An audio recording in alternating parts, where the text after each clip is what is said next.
Hello everybody, welcome to magnet brains. मैं हूं अनीशा, आपकी अपनी इंग्लिश एजुकेटर। और आज हम स्टार्ट करने वाले हैं हमारी फ्लेमिंगो बुक की थर्ड पोम, जो कि है कीपिंग क्वाइट, एंड जिसके पोएट हैं पाब्लो नेरुडा। सो पोम स्टार्ट करने से पहले हम सबसे पहले पोएट के बारे में, ऑथर के बारे में देख लेते हैं कि वो कौन है और वो क्या करते हैं। Pablo Neruda, he was born in 1904 and died in 1973. Was a Nobel Prize winner for literature in the year 1971. तो ये 1904 में इनका बर्थ हुआ था और 1973 में इनकी डेथ हुई थी, और इनको लिटरेचर में नोबेल प्राइज मिल चुका है ईयर 1971 में। He wrote in green ink, which was his personal symbol for desire and hope. तो इनकी एक क्वालिटी थी कि ये हमेशा ग्रीन कलर की इंक से ही लिखते थे। क्यों? क्योंकि ये इनका पर्सनल सिंबल था, ये इनकी पहचान थी कि इनके अंदर चीज़ों के लिए डिज़ायर और होप है। कोई भी बुरी चीज़ होते हुए जब ये देखते थे तो इनके मन में इच्छा होती थी कि ये सब चीज़ें सुधर जाए, और इनके मन में होप यानी उम्मीद होती थी कि ये सब चीज़ें इम्प्रूव होंगी for betterment, for people's good. Okay, तो he always used to write in green ink. His writings are simple, wherein lies their beauty. बहुत ही सिंपल लैंग्वेज में लिखते हैं, बहुत डिफिकल्ट वर्ड्स यूज़ नहीं करते, लेकिन इनके ब्यूटीफुल वर्ड्स जो होते हैं ना, ये पूरी पोम को ब्यूटीफुल बनाती है, यानी कि उसका जो मीनिंग निकल के आता है वो पूरी पोम को ब्यूटीफुल बनाती है। Originally written in Spanish, the essence of this poem is based on introspection. तो ओरिजिनली ये जो पोम है ये स्पेनिश लैंग्वेज में लिखी गई है, फिर इसको कन्वर्ट करा गया इंग्लिश में, जिसे आज हम सब पढ़ रहे हैं। और इस पोम का एसेंस यानी मेन बात क्या बोली गई है? इंट्रोस्पेक्शन। इंट्रोस्पेक्शन का मतलब क्या होता है? इंट्रोस्पेक्शन का मतलब ये होता है कि जब हम अपनी लाइफ में काम करने में लगे रहते हैं, एक मैड रश यानी एक बिल्कुल पागलों की तरह इस किसी काम को कंप्लीट करने में लगे हुए हैं, हम अपने बारे में ध्यान नहीं देते, अपने आसपास हो रही चीज़ों को ध्यान नहीं देते कि क्या सही हो रहा है, क्या गलत हो रहा है, हम क्या गलत कर रहे हैं, हम क्या सही कर रहे हैं, हमारी करी हुई चीज़ों का क्या रिजल्ट निकल रहा है, क्या कॉन्सिक्वेंसेस निकल रहे हैं, उसे कहते हैं इंट्रोस्पेक्शन। तो इंट्रोस्पेक्शन मतलब अपनी चीज़ों को थोड़ी देर हॉल्ट पे लाओ, थोड़ी देर पॉज करो, थोड़ी देर रोको और अपने आप को इंट्रोस्पेक्ट करो, यानी कि जो आप कर रहे हो उसको रियलाइज करो कि हमारी करी हुई चीज़ों का रिजल्ट क्या निकल रहा है, क्या कॉन्सिक्वेंसेस निकल रहे हैं। कुछ अच्छा कॉन्सिक्वेंस निकल रहा है तो इट्स गुड, बुरा निकल रहा है तो रुको, शांति से उसको इंट्रोस्पेक्ट करो और उन चीज़ों को इम्प्रूव करने में अपनी मदद करो। The poet feels that some soul searching is needed for us to be in peace with ourselves and others. तो पोएट चाहते हैं कि हम लोग सोल सर्चिंग में रहें, हम लोग बस अपने मैड रश में लगे हुए हैं, काम काज में लगे हुए हैं, अपनी हेल्थ पे भी ध्यान नहीं दे रहे हैं। तो हमारे लिए बहुत ज़रूरी है सोल सर्चिंग, यानी थोड़ी देर शांत बैठ के, एकांत में, साइलेंस में बैठ के अपनी सोल सर्चिंग करें, यानी अपनी आत्मा को जाने, पहचाने कि हम कौन हैं, हम कहाँ से आए, हम क्या कर रहे हैं, हमारी करी हुई चीज़ों के क्या रिजल्ट निकल रहे हैं। ये सब हम सब लोगों के लिए ज़रूरी है पीस में रहने के लिए, खुद के लिए भी और सबके लिए भी। ओके, सबके लिए यानी कौन? दूसरे ह्यूमंस, दूसरे एनिमल्स, हमारे एनवायरनमेंट, सबसे हमको हार्मनी में यानी पीस में रहना है। Okay, introduction. सो इंट्रोडक्शन बताने से पहले मैं आपको एक ओवरव्यू बताती हूँ कि इस पोम में है क्या। बेसिकली पोम ये चाहती है, पोएट ये चाहते हैं कि हम लोग पीस में रहें, यानी बिल्कुल शांत रह जाएं थोड़ी देर के लिए एटलीस्ट, सब लोग मिलके एक साथ, ताकि हम इंट्रोस्पेक्ट कर पाएँ, यानी अपने आप को पहचान पाए कि हम कौन है, अपनी सोल, अपनी आत्मा को सर्च करें। पोएट का कीपिंग क्वाइट होने से मतलब ये नहीं है कि आप बिल्कुल डेड हो जाएं, इतने शांत हो जाएं जैसे एक डेड बॉडी शांत हो जाती है। नो, वो चाहते हैं आप साइलेंस हो जाएं अपने काम काज से थोड़ी देर के लिए, और चाहते हैं कि हम काम रहें, पीसफुली रहें इस अर्थ पे, अपने दूसरे ह्यूमन बींग से जो हमारे साथ इस अर्थ को शेयर करते हैं, दूसरे एनिमल्स से और हमारे एनवायरनमेंट को। क्योंकि हम जो कर रहे हैं हम ये रियलाइज़ ही नहीं कर रहे कि हमारी चीज़ों की वजह से, हमारे डीड्स की वजह से दूसरे एनिमल्स और एनवायरनमेंट को क्या नुकसान पहुंच रहा है। तो ये सब ध्यान देना बहुत ज़रूरी है, और ये सब तब होगा जब हम शांत रहेंगे, पीस में बैठेंगे, अपने सब काम को थोड़ी देर के लिए रोक लेंगे। Okay, So the poem Keeping Quiet written by Pablo Neruda discusses the need of maintaining peace and silence. तो ये चाहते हैं कि हम थोड़ी देर के लिए पीस और साइलेंस बना के रखें, यानी कि सुकून और शांति। He stresses upon being quiet and harmless to the human beings, animals and environment. वो चाहते हैं हम थोड़ी देर के लिए क्वाइट हो जाएं, यानी अपने सब काम रोक दें और देखें कि कहीं हमारी चीज़ों की वजह से, हमारे काम की वजह से दूसरे ह्यूमन बींग्स को या एनिमल्स को या हमारे एनवायरनमेंट को, हमारे नेचर को कोई तकलीफ तो नहीं पहुंच रही। He suggests that in order to maintain peace and harmony, it is required to stop and introspect ourselves. और ये सब चीज़ों को जानने के लिए बहुत ज़रूरी कि हम लोग थोड़ी देर साइलेंस में बिल्कुल चुपचाप रहें, अपने सब कामों को रोकें और अपने आप को इंट्रोस्पेक्ट करें, यानी कि देखें कि हमारे काम जो हम कर रहे हैं उसका क्या रिजल्ट निकल रहा है, उसका क्या कॉन्सिक्वेंसेज हैं। Okay, so this is all about our poem. Now let's begin with the explanation of the poem word by word. Now we will count to 12 and we will all keep still. अब ये we कौन है? we यानी हम सब, poet भी और हम सारे लोग। तो पोएट यहाँ कह रहे हैं कि अब हम कहाँ तक काउंट करेंगे? 12 नंबर तक काउंट करेंगे और उसके बाद हम सब क्वाइट हो जाएंगे और स्टिल यानी बिल्कुल कोई नो मूवमेंट, यानी कोई मूव नहीं करेगा, नो मूवमेंट होगा और सब लोग अपने कामों से थोड़ी देर के लिए स्टॉप करेंगे, यानी कोई काम नहीं होगा। तो ऐसा पोएट क्यों कह रहे हैं? ये 12 तक ही वो क्यों काउंट करेंगे? क्योंकि अकॉर्डिंग टू मी और मुझे जहाँ तक समझ में आता है, ये 12 नंबर उन्होंने शायद इसलिए यूज़ किया क्योंकि घड़ी में कितने आवर्स होते हैं? 12 आवर्स। एक साल में कितने मंथ्स होते हैं? 12 मंथ्स होते हैं। तो पूरे साल, पूरे घड़ी के टाइम में हम लोग क्या करते रहते हैं? काम ही करते रहते हैं, साल भर बिना किसी ब्रेक के। घड़ी में 12 घंटे हैं, 24 घंटे तो हम वो काम कर ही रहे हैं।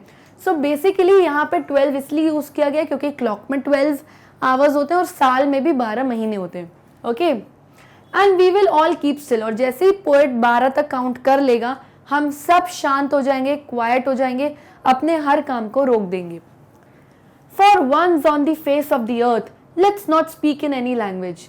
तो पोएट कह रहे हैं कि एक बार, एटलीस्ट एक बार हम सब लोग मिलके एक ही टाइम पे बिल्कुल शांत हो जाएंगे, क्वाइट हो जाएंगे, स्टिल यानी कोई मूवमेंट नहीं करेंगे, बिल्कुल अपने आप को इंट्रोस्पेक्ट करने में लग जाएंगे और किसी लैंग्वेज में नहीं बात करेंगे, यानी कि कोई अपनी लैंग्वेज, अपनी लड़ाई झगड़े कोई कुछ नहीं करेगा। अपनी भाषा में जब हम बात करते हैं तो हम डिफ्रेंशिएट हो जाते हैं, यानी मैं इंडियन लैंग्वेजेस में बात कर रही हूँ, कोई स्पेनिश में बात करेगा, कोई जर्मन में बात करेगा, कोई अरबिक कंट्री के लोग जो हैं उर्दू में बात करेंगे। तो हम लोग क्या हो रहा है, ऐसे अलग अलग हो जा रहे हैं जब हम अलग अलग लैंग्वेजेस में बात कर रहे हैं। तो पोएट कह रहे हैं जब आप बिल्कुल चुप हो जाएंगे तो कोई किसी लैंग्वेज में बात नहीं करेगा, सब एक ही लैंग्वेज में बात करेंगे और वो होगी लैंग्वेज यूनिटी की, यानी एकता की, और साइलेंस की लैंग्वेज, यानी सब जो भी बात करेंगे वो एक नॉन वर्बल लैंग्वेज में बात करेंगे, यानी बिना मुंह से बोली गई कोई भाषा में बात करेंगे, यानी नॉन वर्बल लैंग्वेज। सब चुप हो जाएंगे और सब यूनिटी की लैंग्वेज में बात करेंगे। Let's stop for 1 second and not move our arms so much. तो पोएट कह रहे हैं एटलीस्ट 1 सेकेंड के लिए तो सब अपने कामों को छोड़ दो, शांत हो जाओ और अपने आर्म्स इतने मत चलाओ। अब आर्म्स के यहाँ 2 मतलब है। पहला आर्म्स यानी जो आपकी बाहें, जो आपका बॉडी पार्ट होता है वो, जब आप अपने हाथ रोक दोगे यानी आप जो भी काम कर रहे हो उससे आप काम रोक दोगे। फॉर एग्जाम्पल मैं कंप्यूटर पे कोई काम कर रही हूँ, अगर अपने हाथ रोक दूंगी तो इस वक्त उस टाइम के लिए मेरा काम रुक जाएगा। फॉर एग्जाम्पल मैं किसी फैक्ट्री में मशीन ऑन करने का, मशीन स्टॉप करने का काम कर रही हूँ, या झाड़ू लगाने का काम कर रही हूँ, या पढ़ाने का काम कर रही हूँ, तो मैं हाथों से जेस्चर्स जो भी मेरे चल रहे हैं। तो हाथ रोकने का मतलब ये है कि अपने सब काम रोक दो। और दूसरा मीनिंग है वेपन्स। आर्म्स का मतलब होता है वेपन्स, हथियार। जो सोल्जर्स सरहद पे खड़े होके एक दूसरे के अगेंस्ट वेपन्स चला रहे, बंदूकें गोली बारी कर रहे हैं, वो भी रोक दो थोड़ी देर के लिए, क्योंकि वो भी एक काम है, क्योंकि उसमें भी किसी दूसरे इंसान का खून बह रहा है, नुकसान पहुंच रहा है अर्थ में किसी न किसी को। इसीलिए पोएट करें हर काम थोड़ी देर के लिए रोक दो, अपने हाथ रोक दो और अपने वेपन्स जो चला रहे हो एक दूसरे के अगेंस्ट वो भी रोक दो। It would be an exotic moment. और जब ऐसा हो जाएगा कि एक ही टाइम पे हर दुनिया का इंसान कोई काम नहीं कर रहा, बिल्कुल शांत बैठा है, तो वो एक एक्सोटिक मोमेंट होगा, यानी कि एक रेयर सिचुएशन होगी, यानी कि ऐसी चीज जो पहले कभी भी नहीं हुई। विदाउट रश, विदाउट इंजन्स, कोई रश नहीं होगी, यानी उस मोमेंट में जब सब शांत हो जाएंगे कोई भीड़ भड़क्का नहीं होगा, कोई इंसान मैड रश यानी कि पागलों की तरह उस दौड़ में नहीं दौड़ रहा है कि हमें तो अपना हर काम जल्दी से कंप्लीट करना है, डेथ आ जाए उससे पहले अपने सब काम कंप्लीट करो। उस मैड रश से सब लोग थोड़ी देर के लिए शांत हो जाएंगे। और विदाउट इंजन्स यानी कि मशीन्स, जब ट्रेन का ड्राइवर ट्रेन चलाना बंद कर देगा तो इंजन्स रुक जाएंगे। किसी भी फैक्ट्री में जितने भी वर्कर्स हैं वो जब काम करना बंद कर देंगे तो उस फैक्ट्री की सारी मशीन्स बंद हो जाएंगी, कंप्यूटर की सब मशीन्स बंद हो जाएंगी जब आप काम करना बंद कर दोगे। तो वो कह रहे हैं वो कितना एक्सॉटिक मोमेंट होगा जब कोई काम करने की जल्दबाजी में नहीं लगा हुआ है, कोई मशीनों पे काम नहीं कर रहा। There will be no sound, जब सारी मशीन्स बंद हो जाएंगी तो क्या होगा, कोई आवाज नहीं होगा, बिल्कुल क्या होगा उस टाइम पे साइलेंस होगा एक साथ। और ये बहुत रेयर सिचुएशन है, ये बहुत एक्सॉटिक मोमेंट है, ऐसा पहला कभी नहीं हुआ। We would all be together in a sudden strangeness, और तब पूरी दुनिया के लोग एक साथ होंगे, यूनिटी में होंगे। इन अ सडन स्ट्रेंजनेस यानी बिल्कुल साउंडलेस, कोई आवाज नहीं, कोई शोर नहीं, तब हम लोग यूनिटी में होंगे। ऐसे तो हर दुनिया के लोग जो हैं अपने कामों में लगे हुए हैं, किसी की कोई चिंता नहीं है, किसको क्या तकलीफ है, हमारी गलतियों का क्या कॉन्सिक्वेंस निकल रहा है, किसी इन्वायरमेंट की चीज़ को फेस करना पड़ रहा है, पेड़ कट रहे हैं, एनिमल्स को लोग मार रहे हैं, लोग फिशिंग कर रहे हैं, तो इतनी सारी एक्वेटिक वेल्स और फिशेस मर रही हैं, तो कितनी सारी मुश्किलें फेस हो रही हैं। तब जब हम शांत होकर ठहर के पॉज करके रुक के सोच नहीं रहे कि हमारी कॉन्सिक्वेंस के क्या रिजल्ट निकलेंगे, तो यही वो बात बोली जा रही है कि जब ऐसा हो जाएगा, जब सब एक साथ चुप होंगे, तब हम सब साथ में होंगे यूनिटी में, और एक सडन स्ट्रेंजनेस यानी एक ऑड सिचुएशन, एक ऐसी सिचुएशन में होंगे, एक साथ होंगे जिसमें कोई लैंग्वेज नहीं हो रही, सिर्फ साइलेंस की भाषा है। Fisherman in the cold sea would not harm whales, जो फिशरमैन है यानी जो मछुआरे हैं, जो अपनी रोजमर्रा की जो अर्निंग्स कमा रहे हैं, जो पैसे कमा रहे हैं, फिशेस को हार्म करके, यानी कि इनोसेंट एक्वेटिक मराइन लाइफ को हार्म करके जो फिशेस निकाल रहे हैं उनको मार रहे हैं, फिर बेचने जाने, कितना खून बह रहा है, कितनी ज़्यादा हमारे एनवायरनमेंट को दिक्कत हो रही है। तो कह रहे हैं जब सब शांत हो जाएंगे, थोड़ी देर के लिए सब अपने काम को रोक लेंगे, तब कोई हार्म नहीं होगा वेल्स को, यानी एनिमल्स को कोई हार्म नहीं होगा। नो हार्म टू एनिमल्स, तब कोई हार्म नहीं होगा एनिमल्स को। And the man gathering salt would look at his hurt hands. इन 2 लाइन्स का मतलब यह है, जब सी क्या होता है, सी का पानी सॉल्टी होता है, यानी नमकीन होता है। जब वेव्स आती हैं बीच पर और जब वापस जाती हैं तो सॉल्ट जो है वहीं पे छोड़ जाती है, तो वहाँ पे क्या होता है, बीच पे सॉल्ट वहीं पर पड़ा रहता है। तो एक कुछ जो लोग होते हैं वो क्या करते हैं, वहाँ से सॉल्ट इकट्ठा करते हैं। तो जब वो लोग सॉल्ट इकट्ठा करते हैं तो उनके हाथ पूरे छिल जाते हैं, उनके हाथ में इंजरीज हो जाती हैं, चोटें लग जाती हैं। वो अपनी चोटों को भी नहीं देखते, लेकिन उनका क्योंकि काम है जो कि उनको बोला गया करने के लिए, जिसके लिए उनको पैसे मिलेंगे, वो तब भी सॉल्ट वहाँ से गैदर करते हैं, इकट्ठा करते हैं, कलेक्ट करते हैं। ओके, तो यहाँ पे कह रहे हैं जब सब अपने कामों को रोक लेंगे, जो सॉल्ट मैन है जो वहाँ से सॉल्ट भी इकट्ठा कर रहे हैं सी के किनारों से, समुद्र के किनारे से, वो भी जब रुकेगा तो उसको टाइम मिलेगा कि अपने हाथ तो देखूं कि कितने फट गए, कितनी इंजरी हो गई, कितनी चोट लगी। तो जब रुकेंगे तो उसको अपने ऊपर होने वाली तकलीफों का भी एहसास होगा। Those who prepare green wars, wars with gas, wars with fire, victory with no survivors। तो यहाँ पे बोल रहे हैं 2 वॉर के बारे में, 2 लड़ाइयों के बारे में बात हो रही है। कह रहे हैं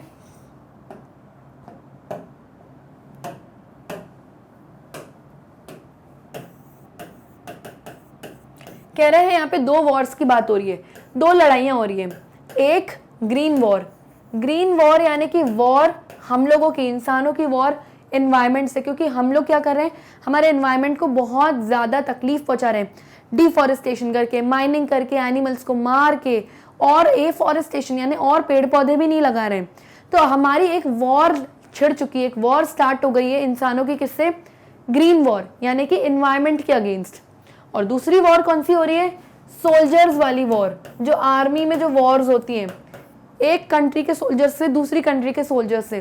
तो कह रहे हैं कि जो लोग ग्रीन वॉर कर रहे हैं, यानी कि जो इंसान इन्वायरमेंट के अगेंस्ट हार्म पहुंचा रहे हैं, और जो सोल्जर्स बॉर्डर पे खड़े होके, सरहद पे खड़े होके वॉर्स विद गैस कर रहे हैं, वॉर्स विद फायर यानी बंदूकें चला रहे हैं, गोलाबाजी कर रहे हैं, बम फोड़ रहे हैं, वहाँ पे ब्लास्ट कर रहे हैं। तो ये वो वॉर्स हैं जिसमें एक सोल्जर ने दूसरे सोल्जर को मार गिराया, खून बहा, ब्लडशेड हुआ, धरती जो प्लैनेट अर्थ है उसी के ही लोगों को नुकसान पहुंचा बेसिकली, भले ही दूसरी कंट्री के क्यों ना हो, पर नुकसान तो पहुंचा। तो कह रहे हैं ऐसे लोगों की विक्ट्री तो हो जाती है, जीत तो होती है, विथ नो सर्वाइवर्स, यानी कि कोई एंड में बचता नहीं है। यानी कि हम इंसान जो एनवायरनमेंट को इतनी तकलीफ पहुंचा रहे हैं, उसमें क्या हो रहा है, उसमें हम पेड़ काट रहे हैं। अब पेड़ कटेंगे तो बारिश नहीं होगी, ऑक्सीजन नहीं आएगा, कितनी सारी चीजें हमें ही नहीं मिलेंगी। जो चीजें हम पेड़ों से एंजॉय कर रहे हैं वो हमें ही नहीं मिलेंगी। तो हम जो कर रहे हैं अपने लिए, अपनी बिल्डिंग खड़ी करने के लिए बहुत सारे फॉरेस्ट हमने क्लियर कर दिए, तो जीत तो गए हमने अपनी बिल्डिंग तो खड़ी कर दी, लेकिन हम ही आखिरी में सर्वाइव नहीं कर पाएंगे, यानी बिना पेड़ों के जिंदा नहीं रह पाएंगे। तो जीत में हम हार के भी जीत गए, हम जीत के भी हार गए। हमने पेड़ काट लिए, हम इन्वायरमेंट से जीत गए, लेकिन अल्टीमेटली हार हम इंसानों की हुई है। उसी तरह सोल्जर्स भी, उसने एक दूसरे इंसान को मार तो दिया, खून तो बह गया, लेकिन एक इंसान, एक ह्यूमैनिटी इनकम्प्लीट हो गई, यानी खत्म हो गई इस दुनिया से। Would put on clean clothes and walk about with their brothers in the shade doing nothing। तो बोल रहे हैं कि जो ये सोल्जर्स बॉर्डर पे खड़े होकर एक दूसरे का खून बहा रहे हैं, जब ये थोड़ी देर के लिए अपने आर्म्स, अपने वेपन्स, अपने हथियार नीचे रख देंगे, शांत हो जाएंगे, अपने आप को इंट्रोस्पेक्ट करेंगे कि हम जो कर रहे हैं उसका क्या रिजल्ट निकलेगा, तब उन्हें समझ में आएगा कि हम क्लीन क्लोथ्स पहने। अब क्लीन क्लोथ्स का क्या मतलब है यहाँ पे? क्लीन क्लोथ्स का यहाँ पे मतलब है न्यू बिगिनिंग्स, यानी नई शुरुआत। जब उनको ये इंट्रोस्पेक्ट करेंगे शांति में, साइलेंस में, कि हमारी गलतियों का क्या रिजल्ट निकल रहा है, तो उन्हें पता चलेगा कि जो सामने वाली पार्टी है, जो सामने वाले लोग हैं, आर्मी के जो सोल्जर्स हैं, वो भी इंसान है, इस प्लैनेट अर्थ का पार्ट है, उनका भी खून बह रहा है, धरती से ह्यूमैनिटी यानी इंसानियत धीरे धीरे खत्म हो रही है। जब वो रियलाइज करेंगे सब चीज, तो वो क्लीन क्लोथ्स पहन लेंगे सोल्जर्स, यानी कि नई बिगनिंग करेंगे, एक नई शुरुआत करेंगे, एक फ्रेंडली शुरुआत करेंगे, ताकि जिसमें सब यूनिटी में रहे और कोई किसी को हार्म ना पहुंचाए।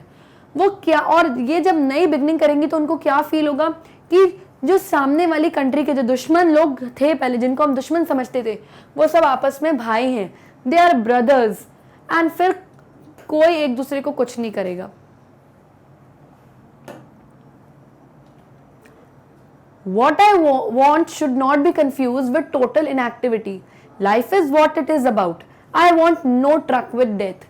तो अब यहाँ पे पोएट क्या कह रहे हैं, मैं क्या चाहता हूँ उस चीज से आप कंफ्यूज मत होइए। यानी पोएट चाहते हैं कि आप थोड़ी देर के लिए शांत रहें, साइलेंस में रहें, पीस फील करें और अपने आप को इंट्रोस्पेक्ट करें, यानी अपने आप को एनालाइज करें कि हमारी जो डीड्स हैं, जो भी हम काम कर रहे हैं, उसके क्या रिजल्ट निकल रहे हैं, कहीं हम किसी को हार्म तो नहीं कर रहे हैं। तो ये चाहते हैं पोएट। तो पोएट ये बोल रहे हैं मेरी इस बात को कंफ्यूज मत करना कि आप टोटल इनएक्टिविटी करो, यानी कि शांत होने का मतलब ये नहीं है कि डेथ लाइक फील करो, क्योंकि जब कोई शांत हो जाता है यानी कि उसकी डेथ हो जाती है, उसमें कोई मूवमेंट नहीं होती, कोई फीलिंग नहीं होती। तो पोएट कह रहे हैं मेरी इस बात को डेथ लाइक मत समझना, कंफ्यूज मत होना। मैं मरने के लिए नहीं कह रहा हूँ कि साइलेंस हो जाओ, कुछ भी मत सोचो, मैं तो ये कह रहा हूँ अपने आप को इंट्रोस्पेक्ट करो, अपने आप को टाइम दो, पॉज लो अपनी लाइफ में। Life is what it is about. जैसी लाइफ है वो तो आपकी चलती रहेगी, बट लाइफ में बीच बीच में कभी कभी रुक के आप शांत बैठो, अपने आप को इंट्रोस्पेक्ट भी करो। I want no truck with death. Want no truck with death का मतलब ये टू रिफ्यूज टू एसोसिएट और deal with, to refuse tolerate something. यानी मैं ये नहीं कह रहा हूँ कि आप इस चीज को डेथ मान के चलो, टॉलरेट करो, बर्दाश्त करते रहो हर चीज को, नहीं, लेकिन आप बीच में पॉज लो, फील करो कि क्या हो रहा है और उसके बाद अपने एक्शंस उस हिसाब से लो। If we were not so single-minded about keeping our lives moving and for once could do nothing, perhaps a huge silence might interrupt this sadness of never understanding ourselves and of threatening ourselves with death। तो poet ये कह रहे हैं कि अगर हम इतने single minded नहीं होते, सिंगल माइंडेड यानी हमारे माइंड में एक ही चीज हर वक्त नहीं चल रही होती।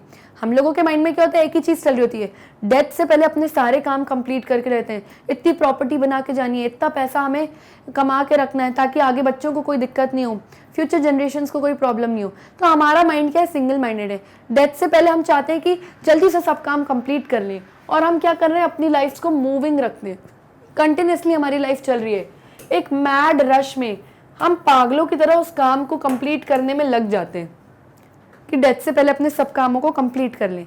यानी कहीं ना कहीं हमारे मन में डेथ को लेके क्या है, डर है। And for once could do nothing, और वो कह रहे हैं कि एक बार इस मैड रश से रुको, एक बार तो करके देखो कि हम कुछ नहीं करते हैं, शांत बैठेंगे। परहैप्स अ ह्यूज साइलेंस, और क्या करो आप लोग, ह्यूज साइलेंस, यानी बिल्कुल साइलेंट रहो, आंख बंद करके शांत हो जाओ और अपने आप को फील करो, अपनी आत्मा को फील करो, सोल फील करो। माइट इंटरप्ट दिस सैडनेस, तो आपकी जो सैडनेस है, आपकी जिंदगियों में जितने भी दुख हैं, जितने भी दर्द हैं, वो इंटरप्ट हो जाएंगे, यानी वो भी कम हो जाएंगे थोड़ी देर के लिए।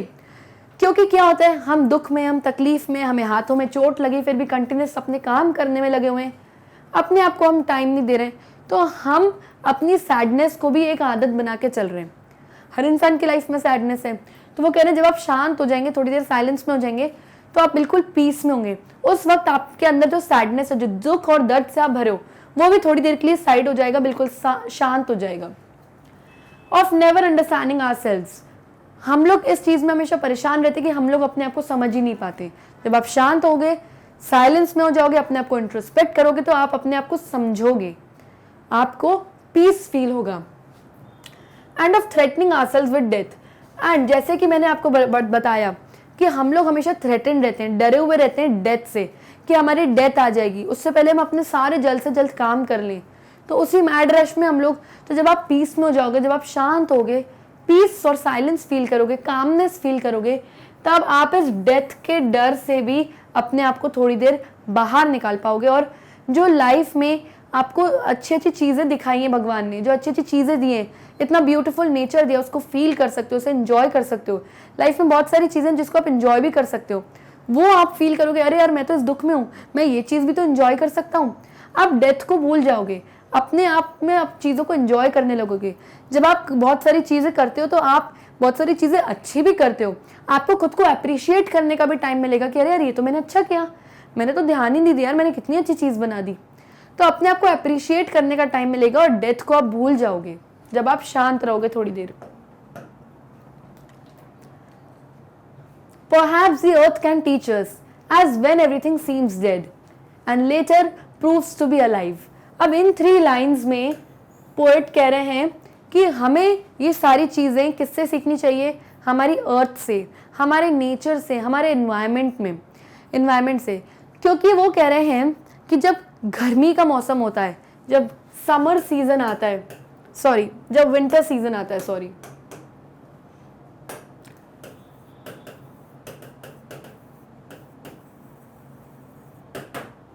पोएट कह रहे हैं कि हमें अर्थ से सीखना चाहिए काम रहना, शांत रहना। क्योंकि पोएट कह रहे हैं कि जब विंटर सीजन आता है, तब कैसा होता है, जो लेक्स में, रिवर्स में पानी होता है, उसमें बर्फ जम जाती है। मून जो आता है वो लेट विंटर्स मून होता है, यानी कि क्लियरली ब्राइट मून नहीं दिखता, हमेशा फॉगी रहता है, ढका हुआ रहता है। सब कुछ विंटर सीजन में बहुत काम रहता है, बहुत शांत रहता है। दिन छोटे होते हैं, उसमें नाइट जल्दी हो जाती है, जितने बर्ड्स होते हैं, जितने एनिमल्स होते हैं, जल्दी से अपने घरों में चले जाते हैं। जो फ्लावर्स होते हैं वो भी बिल्कुल मुरझे हुए रहते हैं विंटर सीजन में। तो विंटर सीजन में क्या रहता है, सबको डेथ लाइक रहता है, लाइफ बहुत स्लो हो जाती है।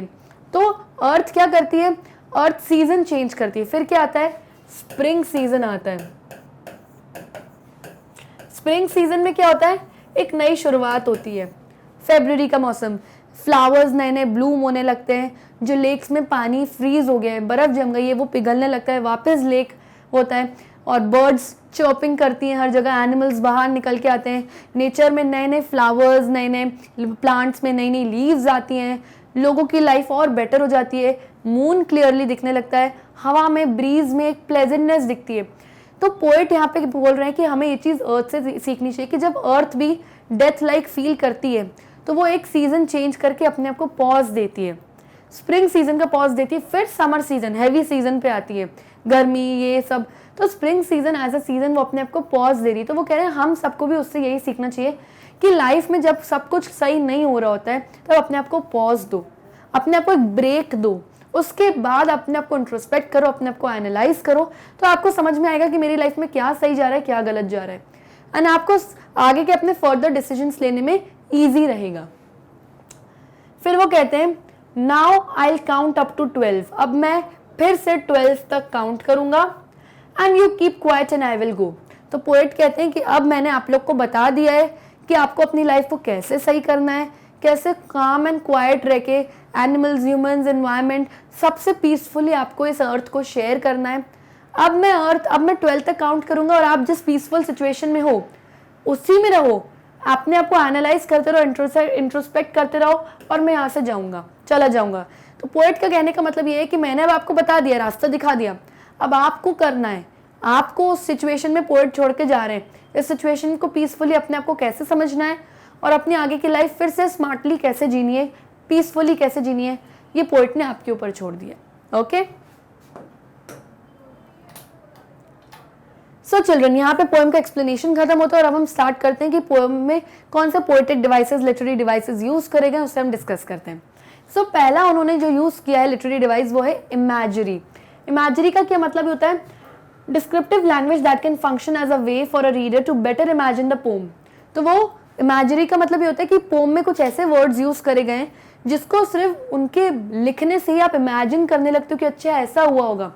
तो इस पोम में वर्ड यूज हुआ है कोल्ड सी, तो आपको फील कर रहे हो, आप इस चीज को इमेजिन करो कि बर्फ का पानी है, सी बिल्कुल ठंडा है और वहां पर ठंडी हवा चल रही होगी, तो आप ये इमेजिन कर सकते हो। सेकेंड है repetition, the recurrence of a word और फ्रेज टू क्रिएट एम्फेसिस। तो रेकरेंस यानी जब किसी वर्ड्स को या किसी लाइंस को आप पोएम में रिपीट करते हो, यानी कि रिपीट करते हो ताकि पोम में एम्फेसिस यानी उस बात की अर्जेंसी पता चले कि कितनी इंपॉर्टेंट है ये बात कि मैंने 2 बार 3 बार रिपीट कर दी उस लाइन को। तो पोम में है विदाउट रश, विदाउट इंजन, जब कोई रश नहीं है, जब कोई इंजन नहीं है, तो यहाँ पे उन्होंने विदाउट 2 बार यूज किया, रिपीट किया है, तो यहाँ पे रेपिटेशन आपका यूज हुआ है literary device. Third literary device जो यहाँ यूज हुआ है वो है एलिट्रेशन। एलिट्रेशन क्या होता है? The occurrence of the same letter or sound at the beginning of adjacent or closely connected words. अब जैसे कि हमें पता है कि वावल्स कौन से होते हैं? ए,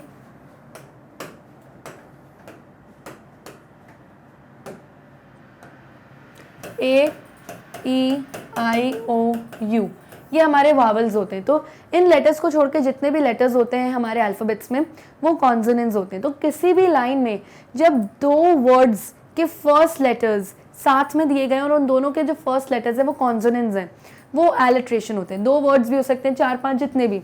जैसे पोम में यूज हुआ है वी विल, तो यहाँ पे फर्स्ट 2 लेटर्स यहाँ पे क्या है? डब्ल्यू, जो कि कॉन्सोनेंट है और दोनों साथ में आए, तो यहाँ पे एलिट्रेशन है। सेकेंड है we would, again first 2 letters जो है दोनों वर्ड्स के वो है डब्ल्यू, यानी यहाँ पे क्या यूज हुआ है? एलिट्रेशन। देन एक लाइन में यूज हुआ है हर्ट हिज हैंड, तो इन तीनों वर्ड्स के फर्स्ट लेटर्स क्या है? एच, तो यहाँ पे ये तीनों क्या है? कॉन्सोनेंट्स और एक साथ यूज हुए हैं, तो यहाँ पे एलिट्रेशन यूज हुआ है। देन फोर्थ आपका पोएटिक डिवाइस यूज हुआ है वो है एंटीथीसिस।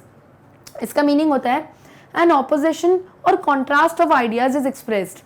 जब 2 बातें एक ही लाइन में बोली गई और दोनों बातें एक दूसरे से ऑपोजिट हैं, यानी कॉन्ट्रास्ट है, उसे हम एंटीथीसिस कहते हैं। तो पोम में यूज हुआ है count to 12 and we will all keep still. तो पोएट कहते हैं कि 12 तक हम काउंट करेंगे और फिर हम शांत रहेंगे। तो एक जगह वो बोल रहे हैं काउंट करो यानी कुछ काम करो, कोई उन्होंने एक्टिविटी बोली, और दूसरी जगह उन्होंने बिल्कुल शांत रहने के लिए बोल दिया। तो 2 बातें एक ही लाइन में जो कि एक दूसरे के ऑपोजिट है, इसे हम कहते हैं antithesis. So children, I hope आपको ये पोम का एक्सप्लेनेशन और आपको सारे पोएटिक डिवाइसेस अच्छे से समझ में आए होंगे। अगर नहीं आए हैं और आपको वीडियोस यूट्यूब पे इजीली हमारे नहीं मिल रहे हैं तो आप फिर से कहाँ से ढूंढ सकते हैं हमारे वीडियोस को? आपको कुछ नहीं करना, आपको गूगल पे जाना है, हमारी वेबसाइट का नाम डालना है विच इज़ magnetbrains.com, और जैसे आप हमारी वेबसाइट का नाम डालेंगे इस तरीके से एक पेज आपके सामने आ जाएगा। यहाँ पे सारी क्लासेस मेंशन्ड है, क्लास 12, 11, 10, 9, 8, 7 एंड सो ऑन। आपको जिस भी क्लास का, जिस भी सब्जेक्ट का वीडियो देखना है आप उसे क्लिक करेंगे और वीडियोस आपके सामने आ जाएंगी। फॉर एग्जांपल मुझे क्लास 11th का इंग्लिश का वीडियोस देखने हैं, तो मैं क्लास 11th पे क्लिक करूंगी तो इस तरीके से एक पेज आपके सामने आ जाएगा। यहाँ पे क्लास 11th में पढ़ाने वाले हर टीचर जो हर सब्जेक्ट लेता है उसके सारे यहाँ पे ऑप्शंस आ जाएंगे। लास्ट में यहाँ पे इंग्लिश दिया हुआ है जो मैं लेती हूँ, तो मैं इस पर क्लिक करूंगी और जैसे ही मैं क्लिक करूंगी list of all the videos, chapters के सारे वीडियोस आपके सामने आ जाएंगी। फॉर एग्जांपल मुझे हॉर्नबिल बुक चैप्टर 1 में से देखना है the portrait of a lady का इंट्रोडक्शन, तो जब मैं इस पर क्लिक करूंगी तो इस तरीके से आपके सामने मेरा वीडियो प्ले होना स्टार्ट हो जाएगा और आप इजीली मेरे वीडियोस यहाँ से देख सकते हैं और अपनी पढ़ाई को कंप्लीट कर सकते हैं।